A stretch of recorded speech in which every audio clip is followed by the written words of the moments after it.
Hello there, I'm Coach Daniel, and if you want to sleep amazingly well for the rest of your life, this channel is for you. Hope you're doing really well, and welcome to Ask Daniel number 73, in which I believe we have 5 questions to go over, 5 comments, or actually 4 comments on the channel and 1 email that we'll talk about. So actually, without further ado, let's get started. I want to say to everyone, as always, nothing is medical advice, just general thoughts and comments that I hope will help everyone that tunes in here. So with that said, we will start with a question from Riley that came in a few days ago, where he's asking about resources that may be helpful. So this is a comment on Ask Daniel number 72. Hi, Daniel. Again, great video. Thank you, Riley. I had a week of great sleep, and I'm able to celebrate the wins thanks to the approach on this channel. Gobbled up, set it and forget it, as well as the effortless sleep method. Both were good. Those are books, by the way. I know, oh no, you made a big jump there.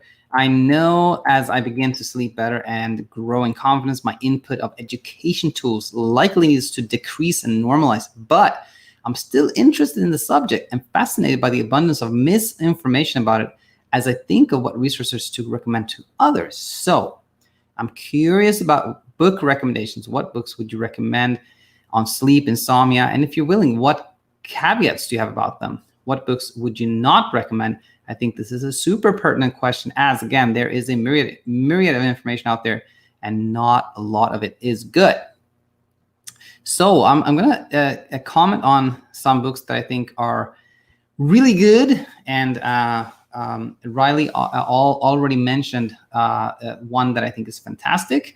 It is The Effortless Sleep Method by Sasha Stevens. I've actually asked her to come on the show, and she said check in a month or so, which actually it's probably been a month or so, so I think I should do that again. But The Effortless Sleep Method by Sasha Stevens is really, really good.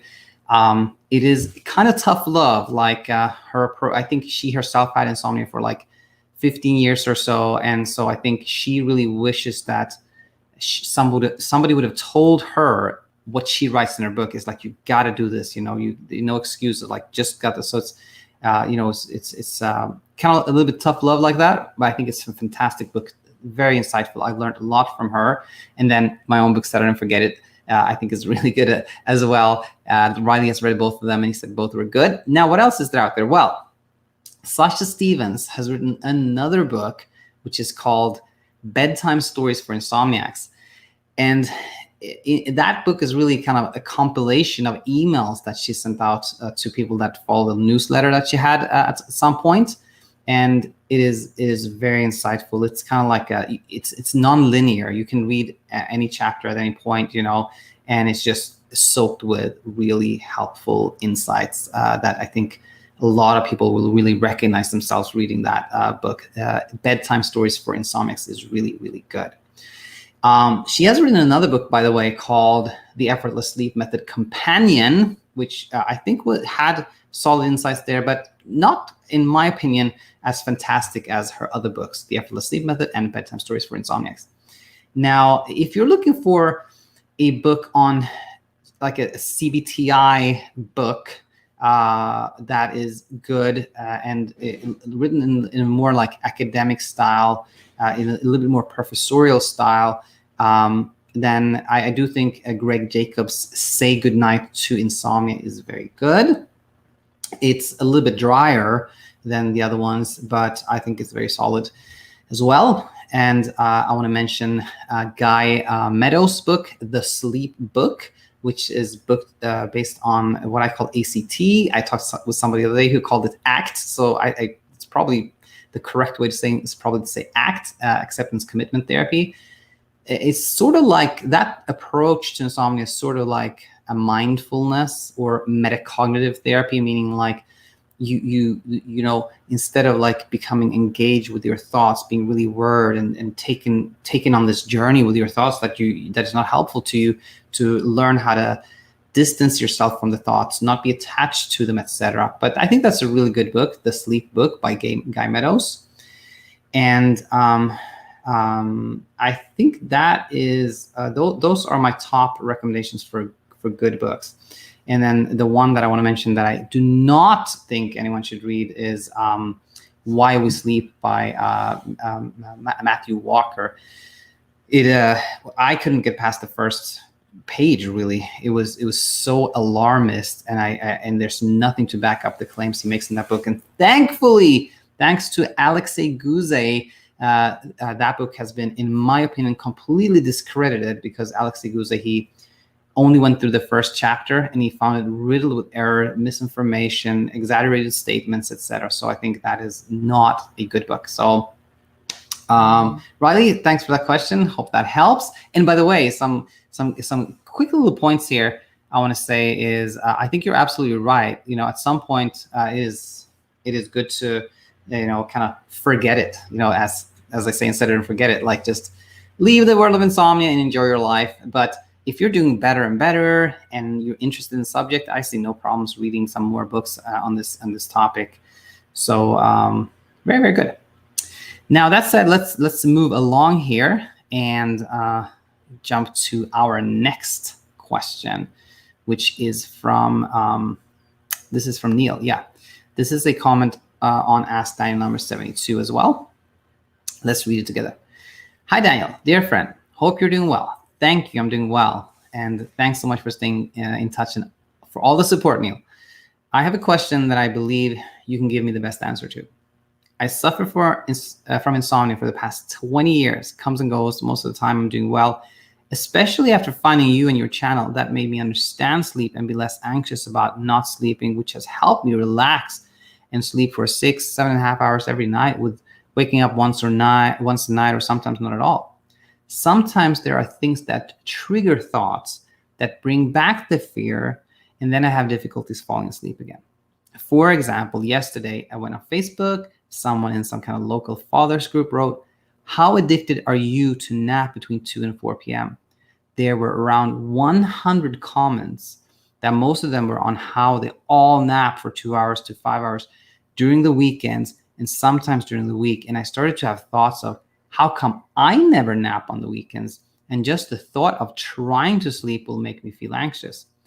What I think I'm asking is, how can I, after understanding sleep, the gas and brake model, CBTI, etc., how can I get rid of this fear that is related to anything that have to do with sleep? Not think about it at all, even if I slept little or not at all, and knowing that I will sleep the next night and that some people never nap during the day, just get it out of my mind and not feel the fear that comes with it. Thanks. When I read this comment, I was like, I think this is a really important one. I think this is one of those comments that brings up a topic that I probably don't talk to that much, which is like, okay, you've had trouble sleeping, you learned, you've educated yourself, you got into a place where typically you don't really struggle with sleep, but sometimes something triggers you and those thoughts come back. It's a little bit like PTSD. And how can you get completely to the other side? So I have basically two thoughts that I think are really helpful here that can get you to the other side, if you will. But just a few comments. And the first one, I think, actually, there's not much. I think you already made this comment yourself, Neil, meaning you just used this nap comment on that Facebook group as an example. And I think for everyone out there, some people nap, some don't. When people start talking about how much they nap, well, that represents them. There are tons of people who don't. So that, if you hear that some people love napping or whatever, don't think that you are unusual or anything's wrong with you if you don't. So I just put that out there. I don't think that was very important at all, but I just wanted to comment on that. Now, so the question is, how can you get to the other side again? Now, here's the thing. I think if someone has had trouble sleeping for 2 months, let's say 2 months or something like that, and that person finds this channel, starts educating themselves, and a couple of weeks later, sleep pretty good. And then they, 2 years later, they hear about somebody else who sleeps fantastic or doesn't sleep at all or whatever it is. They may just have a recollection of, yeah, I went through that stretch of 2 months where I didn't sleep good at all. Oh, that was not nice. But then really don't think much about it. I think it's fairly easy for someone who had trouble sleeping for a few months to get to a point where a few years later, thinking about sleep is not triggering at all, very little, and it's different if you've had trouble sleeping for decades, because you went deep down that hole, a hole full of anxiety, confusion, like it could be a really dark place. And so I think that my first thought here is that you may never actually come to a place where you are completely 100% non-triggered. Even after a couple of years, you may still, not feel good when you hear somebody really talk about their insomnia or their sleep or something like that. There may still be that element there because you had trouble sleeping for a long time. So the first thing I think of is having some sort of acceptance there that, I may not completely forget about this in the sense that somebody who had trouble sleeping for a little bit did. But the way I think about it is this, that how, and I pondered this over the weekend, what am I going to talk about? So this is what I thought about. I was thinking about, how when we use nuclear power, right? That produces this waste product that is not good for us. That's toxic. So what we do with it is we put it in the storage, like deep down inside a mountain, and we just let it sit there until at some future point it is no longer dangerous. It's no longer unhealthy for us. And how long is that going to take? Well, there's a half-life, right? So the half-life is like after so and so many years, the radiation is half. And then after so equal amount of years again, it's half of that and half of that and half of that and half of that. So it goes down dramatically with every half-life, but it never completely goes away. And I think about it that way. When you really have trouble sleeping, it's like that half-life, like a year after you've done what you did, Neil, let's say a year after you really understood what insomnia is, you're generally speaking not worried about it, then, you may be 50% less worried. And then if another word, 50% of that, 50% of that, 50%. So you can see that the amount you get triggered goes down over time a lot, actually, but it may still be there. So the first approach I think of is think about it like that there's a half-life to your triggering. There's a half-life to how triggered you become, and just being patient, you will see that will go down and go down and go down to a point where that trigger is not very significant. So patience is the first one, just be patient, and with time, everything will go better. Now, the second one is, okay, what if you don't want to be patient? What if you want to try to speed things up, if you will?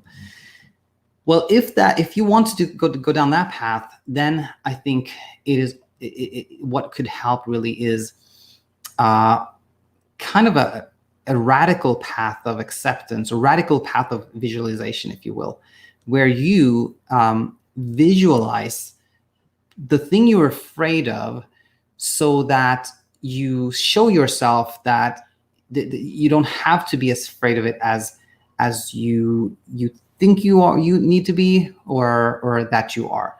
So what I mean by that, well, it goes something like this. Whenever something triggers us, it is because we are fearful of something.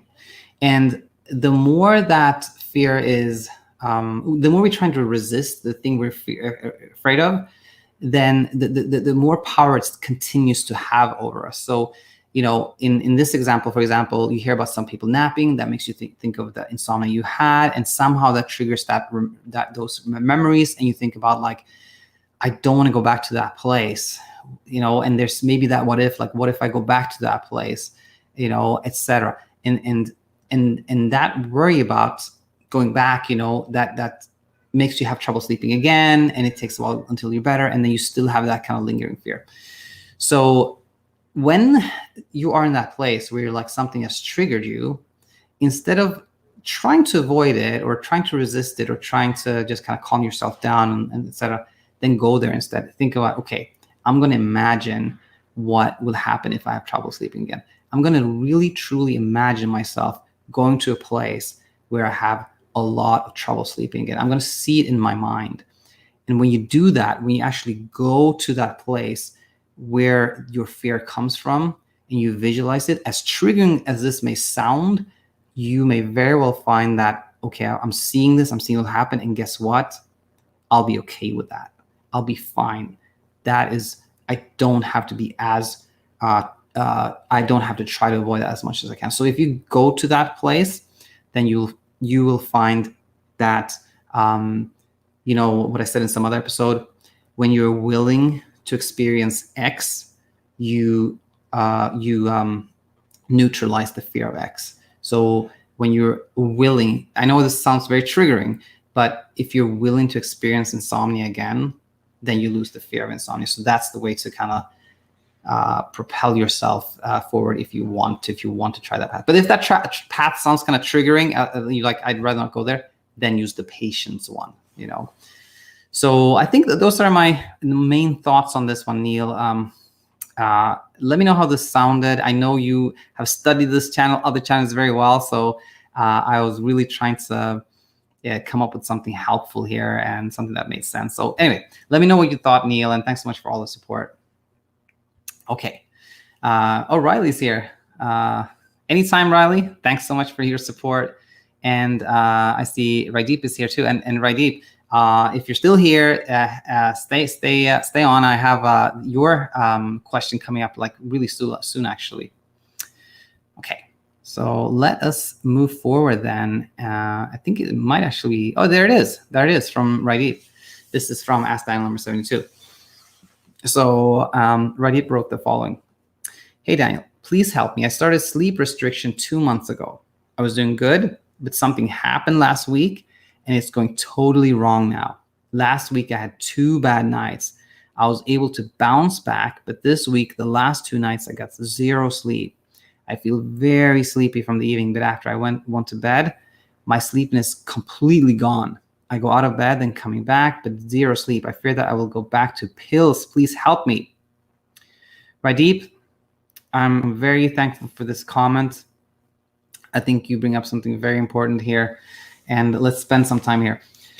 And by the way, before I forget, I want to thank Pilar, who coached Rajdeep there on the channel. And I think, Rajdeep, you got some really good advice from Pilar. I saw those comments. They were very good. Now, here's the thing. Insomnia really boils down to,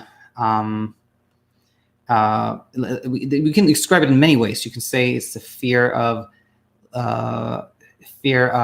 sleeplessness, like, you know, being afraid of going sleepless. You can say it's this sense, it's driven by the sense of lack of control. You can say that it's a reaction to perceived threat. There are many ways to describe it, but let's stick with this one, that you feel that you lost control over sleep. You lost an ability to sleep. You can't sleep anymore. And of course, then your objective is you want to sleep better. So you're looking at something that can help you, right? And now with the traditional cognitive behavioral therapy teaching, the goal is this, that you start spending a lot less time in bed and you build up the sleep drive. So you're quite sleepy when you go to bed, and that sleep drive helps you overcome any worry, anxiety, preoccupation you have, and sort of force you to sleep. And then when you're sleeping, you can kind of extend the time you're spending in bed again until you sleep well. That's the classical teaching. And that's the way I understood it too in the beginning, but I realized after a while that there was a big problem with this thinking. So very briefly here, let's go over the gas and brake model that Neil referred to. It goes like this. The gas in our sleep system, the thing that makes us sleep, is our sleep drive, our body's need for sleep. And that sleep drive can only be built up by staying awake. That's the only thing that makes us sleepy, really. And then we have a gas in the sleep system, and we have a brake in our sleep system. The gas, remember, was sleep drive, sleepiness. And the brake is hyperarousal. When we are in this heightened emotional state, we are anticipating something. That hyperarousal can be driven by worry, stress, excitement, puzzlement, and things of that nature. Now, in traditional CBTI, insomnia is approached as a gas problem. You're just not sleepy enough. We kind of make you sleep, and then the anxiety where you have will kind of go away when you see that you can sleep. The problem with that is the following, that when you do what you did, Rajdeep, you hear about sleep restriction, you're like, okay, I'm going to do this. It's going to be really helpful for me. I'm going to stay up till midnight and I'm going to get up at 5, right? Then in the beginning, the reason it works in the beginning is typically not that you're really sleepy. It is more that you have confidence in this technique, the new thing you're doing. So you start off like you did, and you start sleeping really good. You fall asleep pretty quickly, sleep through the night. But in your mind, you still have this notion that, okay, I have to force myself to be awake so that I can sleep. And that actually is not helpful. That builds more pressure. You feel pressured to be sleepy so that you can sleep. What I think is that insomnia is really a break problem. It is the hyperarousal that is the big problem. And when you do the classical CBT, I think you create more hyperarousal, because you now think, I have to force myself to stay up so I can sleep. And then if you kind of fall asleep in the evening, you're like, dang it, I screwed up. Now I can't do this. And then you have a sleepless night, and then you're like, oh no, now I have to force myself even more, et cetera, and pressure just increases and mounts. And by the way, same problem when it comes to stimulus control. Same problem when you do the thing where you're like, okay, if I have to reassociate my bed with sleep. So now I'm gonna get out of bed as soon as I can sleep and jump back into bed when I feel sleepy. So I reassociate the bed with sleep. The problem with that is that also builds a lot of pressure. You feel pressure to get out of bed if you can't sleep. You feel pressured to fall asleep quickly when you go to your bed.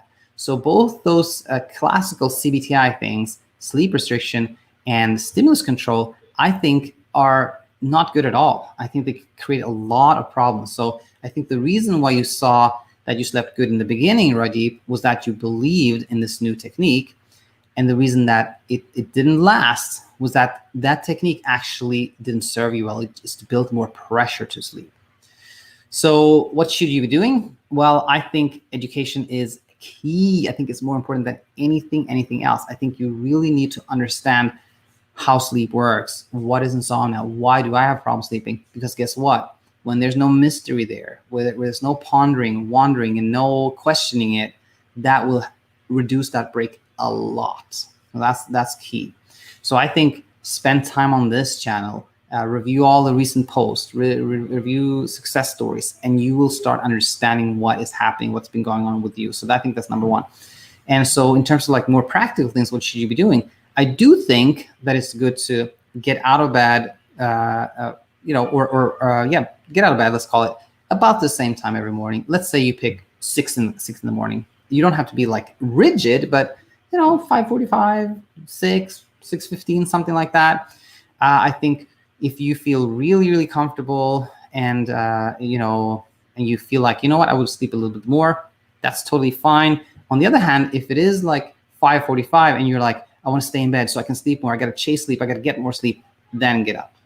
Chasing sleep, never a good idea. That always reinforces that idea that I got to get sleep. Sleep is super important. I got to control this thing. I got to get more. And that is the reason why you have trouble sleeping to begin with. So that's one. Have a pretty set rise time, let's say around 6 a.m. And then I would say, don't sleep during the day. Well, if you want to take a little nap to feel more refreshed, that's okay, but not for chasing sleep, and not like 3 hours in a day, right? That doesn't help. But other than that, like, stay up till maybe like 11, let's say, something like that. And if it's 11 o'clock, then you can sleep or you can stay up, but like, don't check the time, something like that. I think the reason this is so important is that it's sustainable. You can do that for a long time. You can even do that for 2 months, 3 months, 4 months. You don't have to think about that, as opposed to spending 5 hours in bed. That is not sustainable. That builds a lot of pressure. So so another question often comes, so what should I do when I'm awake at night? What should I do before I go to bed, or when I wake up in the middle of the night? I say it's super important that you do something that you look forward to. You have to make wakefulness your friend. Like Pilar said, watch some Netflix, some TV, read a good book, and it sounds kind of triggering, like, how can I do that in the middle of the night? That's going to wake me up even more. Now you're fighting again. You're fighting to sleep. You're trying to get control. You're wanting to sleep. Try to make wakefulness your friend. Try to make it your friend by doing things that you enjoy, even if it is in the night. And those are just some really big important points, but I think those will really, really help you, Rajdeep. If you're there, let me know what you thought about this. And if you have follow-up questions later on, please let me know. All right, so with that said, let us move on to our next question, which is from Salar. This is a comment on sleep insight number 2. Hey, sir, please also help me. I am unable to fall asleep. I think all the time about sleep. I slept before, but sleep, I'm not able to fall asleep. I also take antidepressant only 3 days. Please, sir, tell me there's no side effect. Please, sir, I also not able to have an erection. I think all the time about sleep and erection and not focus on any work. I'm only 22 years old. Please, sir, help me. Tell me the reason also, please.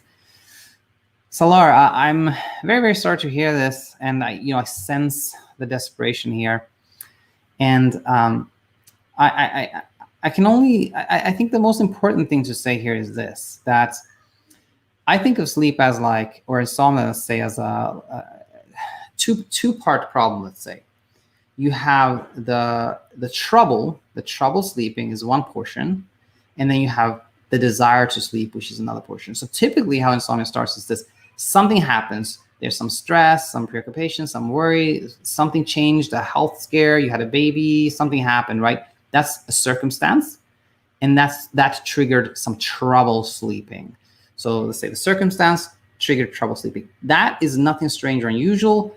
When we are in times of stress, we do sleep less. That's completely normal and expected. But that trouble sleeping can give rise to what I call a desire for sleep.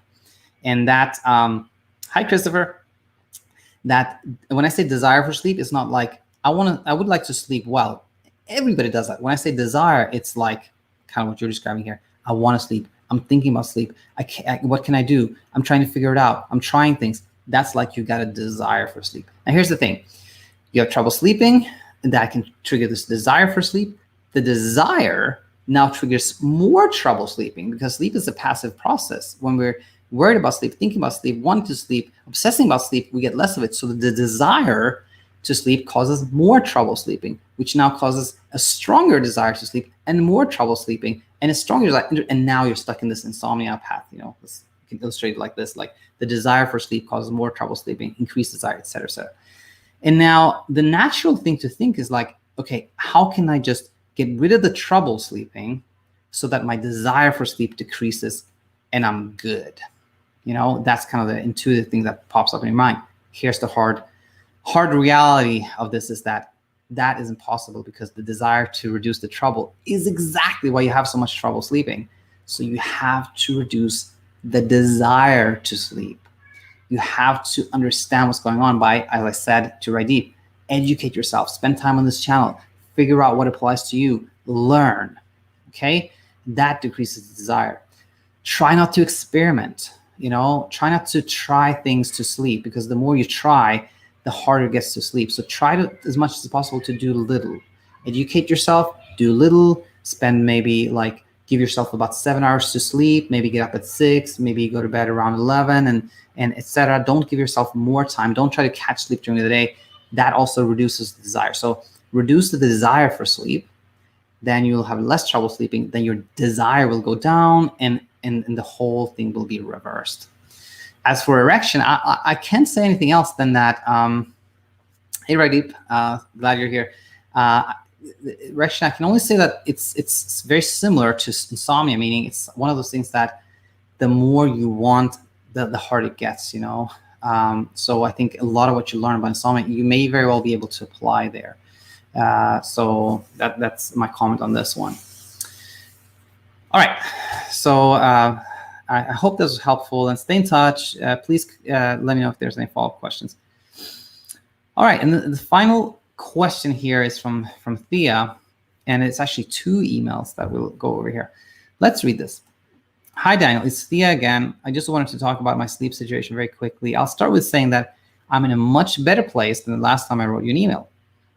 I do sleep better, ! But it's only about 3/4 hours of heavy restful sleep, and then I wake up. It's even harder to fall asleep again. Most of the time, I just lay in my bed in the state of very light sleep or or semi-consciousness. I do dream sometimes, but I can't even tell the moment I'm awake from the one I fell asleep again. This already happened to me some months ago. Then it went away, and now here we go again. My sleep problems do tend to be like a cycle. For a while, I experience a thing, then another, then maybe I sleep a lot, and then insomnia again. What are your thoughts on this? Do you have any ideas on why it is hard for me to go back to sleep after sleeping for a bit? I do feel tired during the day sometimes, but not too much. I can't understand if this rhythm is sustainable for me or not. I really can't tell the exact numbers of hours I sleep. I'm also scared of going on holidays and sleep in a place that isn't my bed, because this has thrown me off a lot, and it's often followed by several nights of no rest. But I really don't want to give up the fun. Thanks for listening to my problems again. It really means a lot. I hope you and your family are doing great. I hope to hear from you soon. We are all doing well, Thea. Thanks for asking. And before we read the second email, I just want to say this really, that, again, as I said before, there are many ways to describe insomnia, but, my dad is here. This is so fun. I just like to come in. Eric said, Dad said, great with the texting, helps listeners who are not counting in English like me. Okay.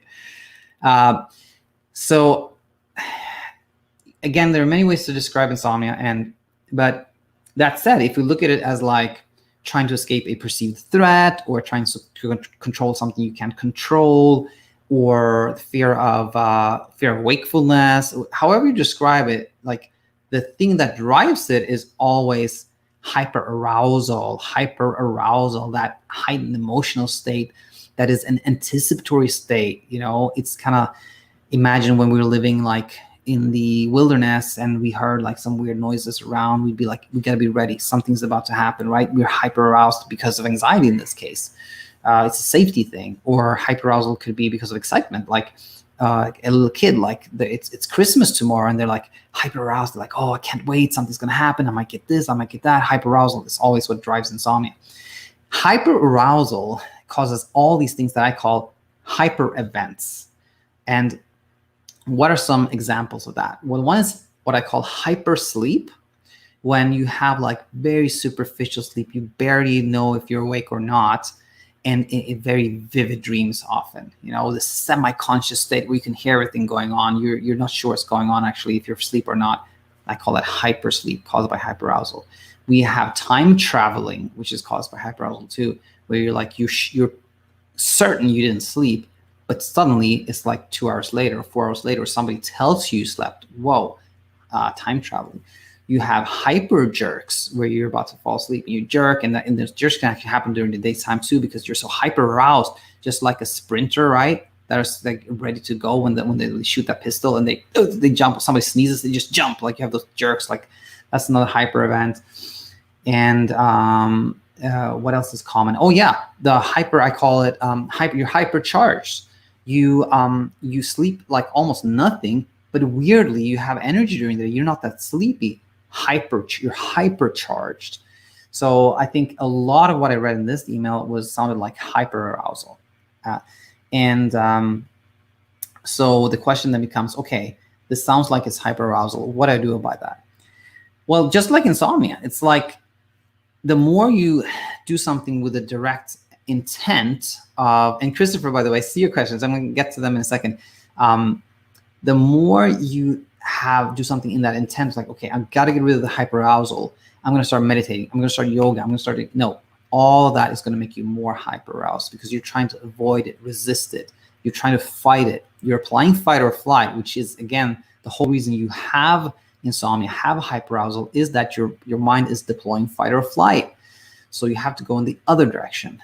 You have to, like I said before in this episode, like learn, understand sleep, find other examples and maybe the success stories here of other people who are really hyper aroused, and see what helped them, which is always really to, again, educate themselves and start letting go. And letting go is that thing that's so easy to say, so hard to do. But to give you some idea, it's like whenever you can move the needle from like, I just can't have another sleepless night, that's completely unacceptable to me, to like, okay, if I have another sleepless night, it's going to be rough, but I'm going to be okay. the more you move the needle towards detachment from outcome, acceptance, I'm okay with whatever comes my way, etc. That is the goal for everyone. That is super important. So let's go back to the second email from Thea. Hey Daniel, glad to hear you're doing good. However, after I sent you that email, I had another episode. I'm in the middle of it actually. I can't stop thinking about sleep. And it's strange because I'm not actually anxious. It's more like an ongoing thought. And at night, my brain just won't switch off. I'm constantly thinking. The thoughts are not objective, bothersome, but I'm bothered by them after a while because I just really want to go to sleep and cannot fall asleep. I'm so frustrated, so scared because I'm going away for 2 nights and 3 days. And since I already know I'm not going to sleep while away, and knowing that right now I can't sleep, 6 days without sleep would be too much for me to handle. And I don't want to have attacks while I'm with friends. I'm seriously thinking about taking medications, but the thought makes me so anxious. I don't want them. But being with my conscious mind all day and all night is just too much. Laying in bed for hours just hoping you fall asleep is torture. But what can I do? I can barely keep my eyes open. I don't know how to make it stop because while I lay in bed, I don't feel actual anxiety. I just get very frustrated when I take too long to fall asleep. I don't know what to do. This is horrible. I'm so worried for my body and brain and my health. This is not sustainable. Will my body shut down? Death is always in the back of my mind. I just can't let go of this frustration and constant thoughts about insomnia. It's ruining my life. Thanks so much for listening. I'm so tired. Best regards, Thea. Thea, really, really, really sorry to hear this. And I think, it seems pretty clear that this event that's going to happen when you're going away is really triggering because you're already thinking about how little you'll sleep then, which makes you feel more pressure to sleep now, which makes you sleep even less, which makes me even more pressure to sleep, and you're sleeping even less. So I think the key is really kind of the same as I said before. Like, it is hyper with everything, hyperarousal sleep. The key is always like try to move the desire down. Try to go from a place where you really want to sleep to like, okay, if I sleep a little tonight or tomorrow night or when I'm away, it'll be okay. I will be okay. If you can move the needle in that direction, you'll do tremendously well. It is super hard when you're in this what I call pinballing, when your mind's just all over the place. And in that stage, it can be really tricky because almost anything you do becomes like triggers a reaction. Like even if you do something that's helpful, it just triggers more thoughts. So weirdly, like the more you're in this kind of real spiral of just thoughts and thoughts and thoughts and thoughts, the more important it is to do very little, very little. So that said, I think when you are awake at night for several hours and you just can't think about anything but sleep and you just want to sleep all the time, that is something you, as much as possible, I think you should try to change that.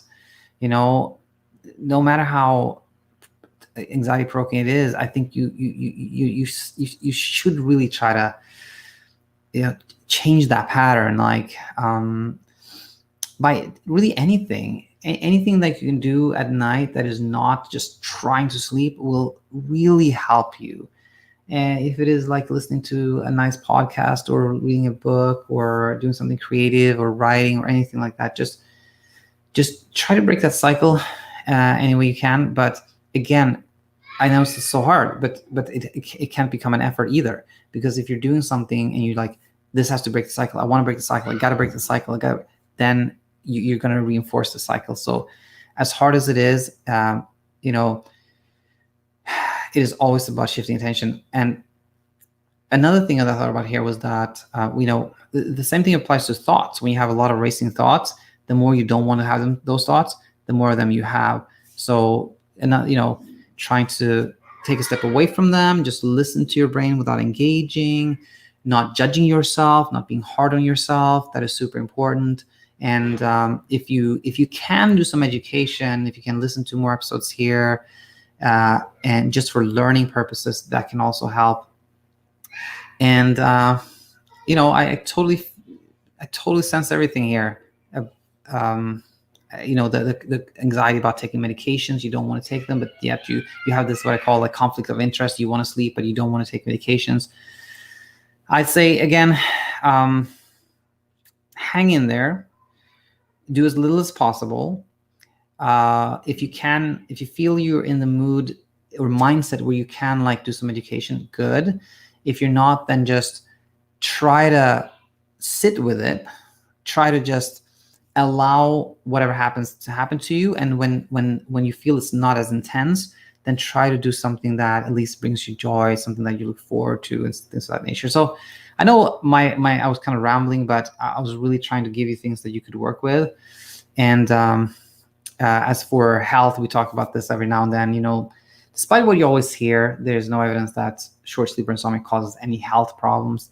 It is really a perceived threat that is the problem. So I hope that helps as well. But yeah, just do this, Thea. Like when you hear this, like listen, tell me what you thought, and send another question, and then we can just keep going forward. And oftentimes just sharing what's happening can really help. All right. So that said, let's go to Christopher's live questions here. Let's check this out. Christopher, who I know is I would say weightlifting or something. It's doing some kind of competitive sports here, is asking this. I'm not sure if this is normal. I've been able to string together about 5 nights of good sleep by following your advice from the last Ask Dan episode. Last night, however, I began to fear sleep. It's hard to explain. I think fear of losing consciousness and the overall randomness of sleep, like I can't control my sleep. Every time I was about to drift off to sleep, my heart would beat fast. I don't fear not sleeping enough, which was my problem previously. I fear the process of falling asleep and sleep's randomness. Yes. You may be surprised, Christopher, but this is not uncommon at all. And a lot of people express it as like, this is really odd. Like before I was afraid of insomnia, like being awake. But now I'm afraid of actually like falling asleep, or the fact that I can control it. Somebody said like, now I have somniphobia. And that's not unusual or strange at all. You hear that quite often. And the way I think about it is simply like, when you had trouble, like more like classic insomnia, then your mind became like focused on sleep. You're paying attention to more things. And there's this overall kind of like anxiety around sleep. And oftentimes that can express itself as like being afraid of falling asleep, which can sound really odd, but it's actually not uncommon. And let's actually go over this first question. I have some pointers. And the first one is this one, that the reason you slept better, Christopher, is actually that you were trying less. You were less worried because you understood a little bit more. And another way of expressing this is that you were actually more willing to have trouble sleeping, or you were letting go of control. And I say this because if somebody's like not going in that direction, it's like, no, let's say you heard what I said in that episode and you were like, no, I don't believe that. I gotta sleep. I gotta try more to sleep. It was that person would have been not willing to have any insomnia, and they would have a lot of trouble sleeping. You, in fact, were willing to have some more insomnia. You were okay with it. You worried less, and you slept better.